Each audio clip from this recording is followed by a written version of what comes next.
सुनाओ Suzlon energy limited अब देखिए 60 रुपए और 49 पैसे का प्राइसिंग एंड स्टॉक के अंदर ना गिरावट रुक नहीं रही है after Q1 numbers. Hi this is Dev and watch it today story. What's happening Suzlon? क्या कंपनी के मैनेजमेंट से कोई दिक्कत यहाँ पर आ पड़ी है जिसकी वजह से ये स्टॉक बिल्कुल बैठ चुका है? तो हमेशा की तरह जब भी क्वार्टरली नंबर आते हैं मोतीलाल ओसवाल सबसे आगे बढ़कर बोलते हैं एंड यहाँ पर 80 रुपए का स्टिल अभी भी बात कर रहे हैं। यहाँ पर बाई करना चाहिए, 80 रुपए तक की रैली देखने को मिल सकती है, ऐसा कहना है मोतीलाल ओसवाल का। Even after CFO resign, Himanshu Modi यहाँ पर ना क्विट कर गए हैं, उसके बाद ये स्टॉक टूटा है।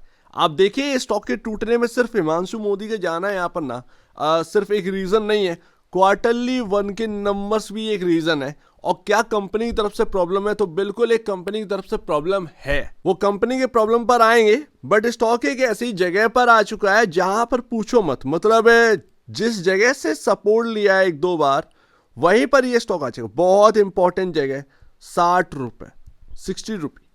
अब क्या ये स्टॉक यहाँ पर होल्ड करेगा या फिर घूमेगा, यही काफी इंपॉर्टेंट है। बट अगर यहाँ पर घूमता है एंड 68 का लेवल तोड़ता है तो ही बात बनेगी, अदरवाइज 60 रुपए अगर टूटा एंड इसके नीचे कामकाज करने लगा तो फिर एक गिरावट यहां पर आएगी। कितनी होगी मुझे नहीं पता, बट एक गिरावट कहीं ना कहीं स्टार्ट हो सकती है इस स्टॉक के अंदर।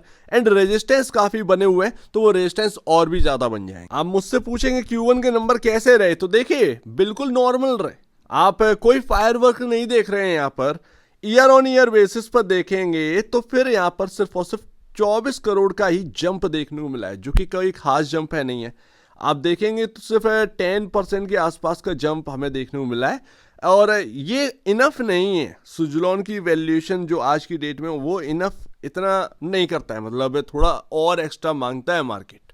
लेकिन 10% के जंप भी एक बहुत अच्छा है यहाँ पर जंप माना जाता है प्रॉफिटेबिलिटी में, बट यहाँ पर ना इतना इनफ नहीं है। ठीक है भाई, बात खत्म करते हैं। बट यहाँ पर क्वार्टर द क्वार्टर बेसिस पर आपका जो है वो EPS बनता है, राइट। अब अगर आप देखोगे तो 324 करोड़ दिख रहा होगा आपको 181 करोड़ के अगेंस्ट। वो क्यों हुआ था? क्योंकि यहाँ पर ना आप देखेंगे टैक्स आपका बेनिफिट मिला था एंड यही मैनेजमेंट की सबसे बड़ी गलती करी है। मैनेजमेंट ने कई महीने पहले बोल दिया था कि Q4 से पहले कि यहाँ पर Q4 अब तक का सबसे शानदार होने वाला है, बट वो होने वाला ऑपरेशनल बेसिस पर नहीं था, टैक्स बेसिस पर जो जंप है उसकी वजह से शानदार हुआ। एंड दैट्स वाई स्टॉक ने 78 रुपए हिट किया एंड उसके बाद अभी तक नीचे चल रहा है। एक तरीके से पूरी बात ना बता पाना ये भी कमी रही है एंड इसीलिए स्टॉक के ऊपर काफी बड़ा इंपैक्ट है। जब रिजल्ट आए एकदम से खुशी तो आई, बट एकदम से वो खुशी गई इसलिए जैसे देखा कि भाई टैक्स बेनिफिट है तो वो सब कुछ धरा का धरा रह गया। तो यहां पर ना यही सबसे बड़ी गलती करी है।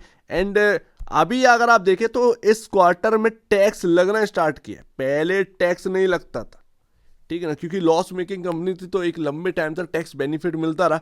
पहला क्वार्टर टैक्स लगा है, बट यहां पर ना इस क्वार्टर में कुछ खास ज्यादा है नहीं है। प्रॉफिट बिफोर टैक्स देखिए क्वार्टर दर क्वार्टर बेसिस पर आपका 551 करोड़ से गिरकर 459 करोड़ पहुंच गया। तो ये आपका क्वार्टर ऑन क्वार्टर बेसिस पर बिल्कुल यहां पर ना एक एक्साइटमेंट, कोई फायरवर्क्स नहीं है, बिल्कुल यहां पर नंबर्स फ्लैट इनलाइन आप कह सकते, इतना ही आप कह सकते, इससे ज्यादा नहीं। और वो टैक्स लगा 29% का, तो वो 324 करोड़ रुपए का नंबर हमारे सामने निकल कर आए। तो बस इतनी सी बात है।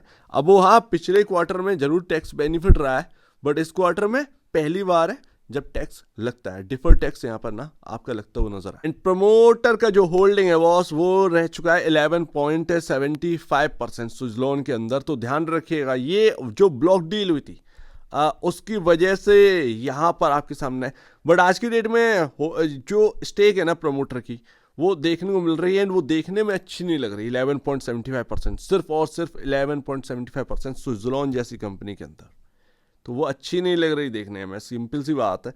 अब देखते हैं यहाँ पर, बट आज की डेट में जो वैल्यूएशन पहुंच गई है, प्रमोटर खुद भी चाहे तो पैसे कैसे डाले, ये तो सीधी सी बात है। 83,000 करोड़ 10% होल्डिंग बाई करने में मतलब क्या कितना ही पैसा जाएगा। खैर यहाँ पर अगर आप देखेंगे तो DIS अपना होल्डिंग बढ़ाए हैं बस, बाकी सब कुछ इधर ही है। ऑलमोस्ट हल्का पॉइंटों में पब्लिक ने बढ़ाया, तो कोई खास प्रदर्शन नहीं हो रहा है सुजलॉन के अंदर से। एंड क्योंकि ऑलरेडी बहुत पहले ना आप देखा कि क्या रिटर्न बना कर दिया, तो उसकी वजह से मार्केट में कोई एक नया रिटर्न सुजलॉन से अभी मिल नहीं रहा, बट टेक्निकल बेसिस पर बस यही देखना है कि क्या 60 रुपये होल्ड कर रहा है, क्योंकि 60 रुपये काफ़ी इंपॉर्टेंट है। अभी देखते हैं यहाँ पर। अभी अगर आप देखेंगे तो नंबर्स जब आए ना, एंड ये जो गिरावट है वो 39.67 का पी रेशियो रह गया है स्टॉक का, 57.38 के अगेंस्ट 12.90 टाइम यहाँ पर ना प्राइस टू बुक वैल्यू पर ट्रेड कर। तो अभी अगर आप देखेंगे तो स्टिल कैपिटल गुड के अंदर अभी भी प्राइस टू बुक वैल्यू के हिसाब से सुजलॉन काफ़ी ऊपर है। ध्यान रखिएगा, हल्का सा पहले तो 15-16 के यहाँ पर ना मल्टीपल पर काम कर रहा था price to book value time पर। तो ये आप देखेंगे यहाँ पर ये उधर से जो गिरावट आई ना उसमें कंफर्ट आया, थोड़ा सा अच्छा रिजल्ट भी आ गया। रिजल्ट क्योंकि अच्छा ही है, कोई नेगेटिव ग्रोथ तो देखने को नहीं मिल रही है, ठीक है ना। तो उस हिसाब से तो अच्छी रिजल्ट है। तो उस हिसाब से यहाँ पर ना आपका थोड़ा सा एडजस्टमेंट हुआ है, जिसकी वजह से कंफर्ट मिला है। एक और बात, ये आर्टिकल ना कल 11 अगस्त को रिलीज हुआ। जब मैंने ये इसको ना स्क्रीनशॉट लिया तो यहाँ पर 10 घंटे हो चुके थे। मनी लाइफ के अंदर ये आर्टिकल छपा हुआ है और आज मैं आपके सामने रख रहा हूँ, ठीक है ना।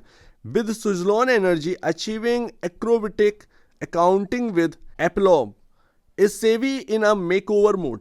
तो यहां पर अगर आप इस आर्टिकल के अंदर जाएंगे, क्योंकि बहुत बड़ा आर्टिकल दिया हुआ है, मैं पूरी तरीके से देखा नहीं, बट यहां पर पुरानी चीजें कुछ अकाउंटिंग के बारे में सुजलॉन के अंदर दी गई थी जो कि नेगेटिव थी। तो अभी ना ये आर्टिकल आप देखेंगे तो टाइम हो चुका है। मैं तो पूरा नहीं देख पाया, बट आप मनी लाइफ के अंदर जो है सर्च करिएगा, उसमें देखिएगा ये आर्टिकल, तो आप उसमें रीड करके देखिएगा। अब उनका कहना साफ साफ ये देखने को मिल रहा है कि सुजलॉन एनर्जी के अंदर अकाउंटिंग का कुछ इशू है, एंड अभी जो है वो CFO गए, तो वो पता नहीं है। मैं अभी भी कह रहा हूं कि ये आर्टिकल आए 2 दिन हो चुके हैं ऑलमोस्ट, और मैं सिर्फ आपके सामने उसकी हेडलाइन रख रहा हूं, मुझे इसके बारे में कुछ पता नहीं है। आपको मिल जाए तो देखिएगा। एंड सेकेंड लास्ट, यहां पर अगर आप देखेंगे लाइन चार्ट में साफ साफ देखने को मिल रहा है एक इंपॉर्टेंट एरिया, एक इंपॉर्टेंट जगह पर सुजलॉन आ चुका है। अब यही मेक और ब्रेक है, क्या ये सुजलॉन 60 को तोड़ देगा, या फिर मतलब ऐसे नहीं कि एकदम से आ जाए नीचे एंड बस ना भैया। यहां पर अगर आप देखेंगे तो कम से कम अगर 60 के नीचे गया है, क्लोजिंग दी है, तो उसके 1-2 दिन देखना पड़ता है बॉस कि वापस से तेजी तो नहीं आ रही, क्योंकि एक इंपॉर्टेंट जगह है, एंड इंपॉर्टेंट जगह को फर्स्ट डे में मोस्टली अब स्टॉक जो है वो रिएक्ट नहीं करते हैं, सेकेंड डे एकदम से रिएक्ट करते हैं। मतलब एक दिन टूट गया, कभी कभार स्टॉक वहीं से चल पड़ते हैं इंटरडे में ही, but second day mostly stock react करते हैं, एकदम से यहाँ पर ना तेजी आ जाती है। थर्ड डे उनका देखना होता है कि क्या वो तेजी जो है वो वापस से चेंज तो नहीं हो रही मंदी में, तो वो चीज़ ना इंपॉर्टेंट होती है देखना। बट 60 के नीचे वो अच्छा नहीं है। एंड लास्ट तो ध्यान रखिएगा, एक रेंज बना लेना 59 और 60 की। ये ₹1 की जो रेंज है ना, इस स्टॉक के अंदर कभी भी पलटी खा सकता है यहाँ से, और अगर ये टूट रहा है ये रेंज, तो फिर यहाँ पर फिर मतलब ही क्या है तो फिर यहाँ पर है ये जो है मूविंग एवरेज तोड़ दिए। मूविंग एवरेज 65 पर है आपका 50 डे में, ये मूविंग एवरेज है आपका ग्रीन वाला, और बाकी का जो मूविंग एवरेज आज 200 डेमा के नीचे की क्लोजिंग दी है। ये जो रेड लाइन निकली हुई है जो यहाँ पर है 200 डेमा आपका टूट गया। आज पहला दिन है क्लोजिंग का, 100 डेमा के नीचे भी क्लोजिंग मिल गई है। तो अभी देखते हैं, यहाँ पर सब कुछ तो अच्छा नहीं है, बट देखते हैं कि कितना ठीक रह सकता है, क्योंकि मई में जब गिरावट आई थी तो वो 60 रुपये पर संभल गई थी। 60 रुपये माफ़ कीजिएगा, यहाँ पर आप देखिएगा मई में जो गिरावट आई थी, मई नहीं एक्चुअल में आप देखेंगे उससे पहले, तो इसने 44 रुपये और 53 की रेंज जो मैंने आपको बताई थी, वहीं से ये स्टॉक घूमा था। तो वो लग तो रहा था 40 वाला, बट एक रेंज में घूम रहा था, लेकिन वो रेंज से ही पलट गया। तो अभी देखना है कि क्या रहता है। अभी आप कोई भी मूव जो है वो खुद डिसाइड नहीं कर सकते, मार्केट को इसमें काम करने दीजिए, क्योंकि एक इंपॉर्टेंट जगह पर है। आप कैसे एकदम से अंदाज़ा लगाएंगे कि स्टॉक टूट जाएगा, क्योंकि नहीं है ना अंदाज़ा लगाने के लिए। मूविंग एवरेज टूटे, लेकिन जब स्टॉक एक इंपॉर्टेंट जगह से चलना होता है तो फिर वो चलता है। ये मूविंग एवरेज ये एक दिन में कवर कर लेता है। तो समझ रहे हैं ना। तो अभी कोई भी यहाँ पर ना डिसीजन लेने से पहले थोड़ा सा देख लीजिए, ज़्यादा बेहतर है सुजलॉन के अंदर। अभी आप एकदम से डिसाइड नहीं कर पाएंगे, एक बहुत ही क्रिटिकल इंपॉर्टेंट जगह पर आ चुका है स्टॉक। सो उम्मीद है काफ़ी कुछ आपको समझ में आया होगा। एक बार निवेश से पहले आप बिजनेस पहले अपने ब्रोकर एडवाइस से जरूर सलाह लीजिएगा। खुद की स्टडी करेगा, उससे बेहतर कुछ भी नहीं, खुद की स्टडी मस्ट। तो अब दीजिए वीडियो देखेंगे, वो तो धन्यवाद दोस्तों।